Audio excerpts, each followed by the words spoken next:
back to the channel. So today it's Sunday. I was out feeding the cows earlier. I haven't been hedge cutting today, I've just been greasing it up ready for the week ahead. We've got a small problem with the 6930, bit of an oil leak on the back end. There's two O-rings which have gone on either side, and you have to take the wheels off and part of the cab suspension to repair the O-rings. So that's going to be a job we're going to do in the next couple of weeks. For now, I'm just going to keep it topped up with oil. Of course, it's the problem with running an older tractor, and you know, these things do happen now and then. And you know, with the modern ones, yes, you have things like AdBlue and electrics, but they do run. And actually, speaking of modern tractors, I did get a nice brochure here, which was dropped off the other day from the Fendt dealer, and they said, you know, have a look at one of these modern Fendt tractors, which I've never really been into. I've driven them around yards and stuff, but I know a lot of farmers are getting into these Fendts, so I've been doing a bit of looking at them. But they do look a smart tractor, to be fair. You know, you've got front loaders, you can have big ones, you know, sort of 200, 300 horsepower tractors, but maybe at some point we'll look at a Fendt. I know there's some at the shows. There's the Yam show up in Yorkshire. They'll probably have some Fendts up there. I might go up there to have a look at a Fendt tractor. But yeah, we have always been, to be fair, on the farm, John Deere. But that being said, we might look at something else at some point.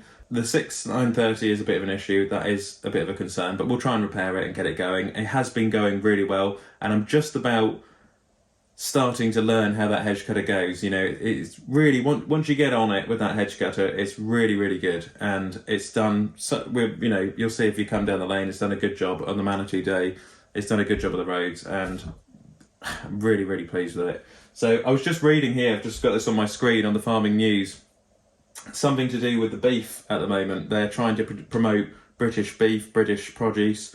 Aldi, the supermarket chain, for any of you guys who have seen this, they're going to now push British farming, which is pretty cool. So they've got a website available which is going to promote British farming, but I'm not sure if they're going to have like an aisle in the supermarket for British farmers. And then there's also another bit of positive news this week, and that was all to do with the MPs who pushed that.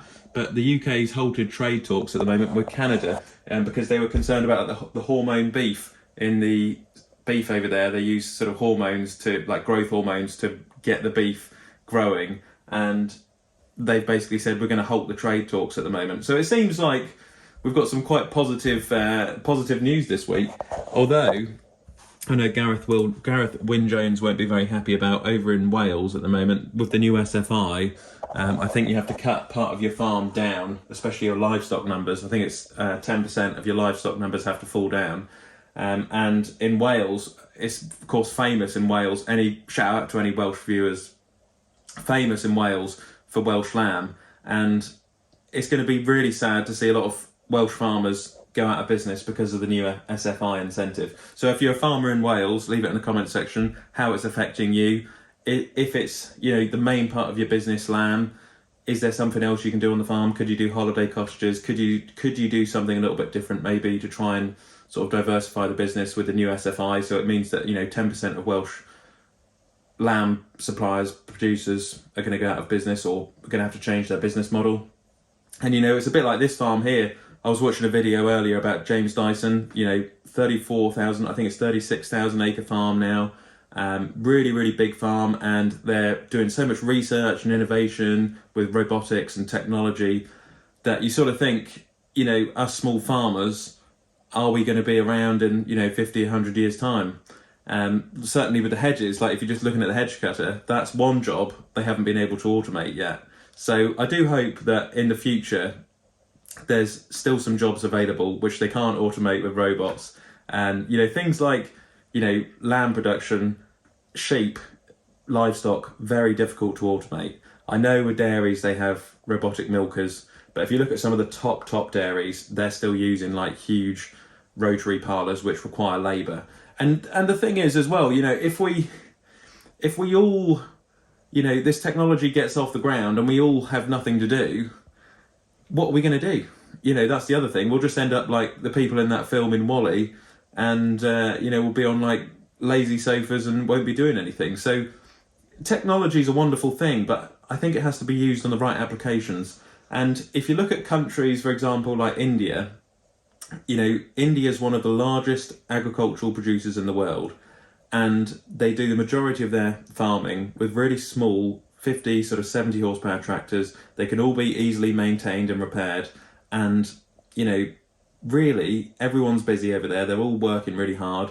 And over here, you know, we in the Western world, we think we're so clever with all of this technology, but really, what's it all for? You know, what's it all for? You know, the drones, the GPS, you know, the modern high-tech fence, which you probably have to take a mortgage out to buy one. But you know, if it's efficient and it stacks up on the books, you know, I get it.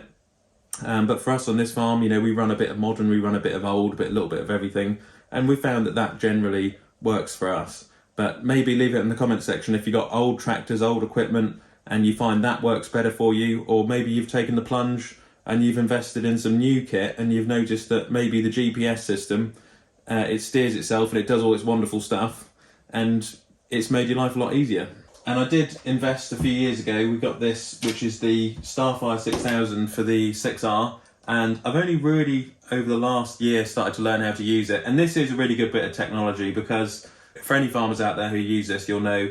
But for anyone who doesn't know, it does steer the tractor, and you can also set it up with things like if you've got a drill, and it will save things like seed costs and things like that, and fertilizer costs with a fertilizer spreader. So I would like to get more into the GPS and try and use it more on certain applications. I use it muck spreading. I tried to use it rolling, but it didn't work very well because the tram lines kept messing up the GPS. But for things like muck spreading, things like cultivating, it has been absolutely fantastic. And maybe even next year I might use it with the mower on sort of flatter fields, because down at the marshes with the gullies, really difficult to use the GPS. It works really well as well with like big sort of open fields, like the 25 acre fields, 30 acre fields, and not fields like sort of 5 acre fields, if you know what I mean. So good technology, which we've adopted over the last few years, and it's probably one of the farm's biggest purchases in terms of technology on the tractors. I know people get into like RTK and sort of things like variable rate spreading and weigh cells on the muck spreader, but we haven't got any of that really. This is the only thing we've got, is the GPS Starfire, which we have been getting on well with pretty well. But with things like the muck spreading, as long as the muck's been spread fairly evenly, as long as we've chucked it on the land, you know, we're more than happy. And actually with the sheep, when they graze the turnips off, I sort of sit there on the side of the fence and I do think to myself, with the cattle when they're grazing turnips, you know, why do we actually spread muck? You know, nature is such a wonderful thing. Sometimes, you know, just let the cattle do the work. It's like, you know, what we're trying to do with all this technology sometimes and all these big machines, you know, as long as we're producing food, I suppose that's the main thing. But yeah, just a quick one today. I've got to go off and have a lovely roast dinner. We've got roast lamb off the farm tonight. And my finger has healed. Thanks for all the comments about my finger. I cut it the other day. I'm like Wolverine, healed back. So yeah, I cut that on the farm on a gate the other day. And then yeah, we've got another busy week this week. We're going to head down to the Doe show as well, which I'm excited about. So stay tuned for some New Holland content. And I know some of you guys are Ford fans out there. And of course, George set us the Ford challenge. So maybe at the Doe show auctions, we'll have a look for a Ford, which will be a sort of a restoration job. And you guys have said about getting a pair of New Holland overalls for Trevor as well. So we won't tell him, but if he's watching, if Trevor's watching, we'll get you a pair of New Holland overalls. So yeah, thanks for watching, enjoy your evening, and I'll catch you in the next one. Click here to subscribe to the channel, and click here to watch another Olly's Farm video.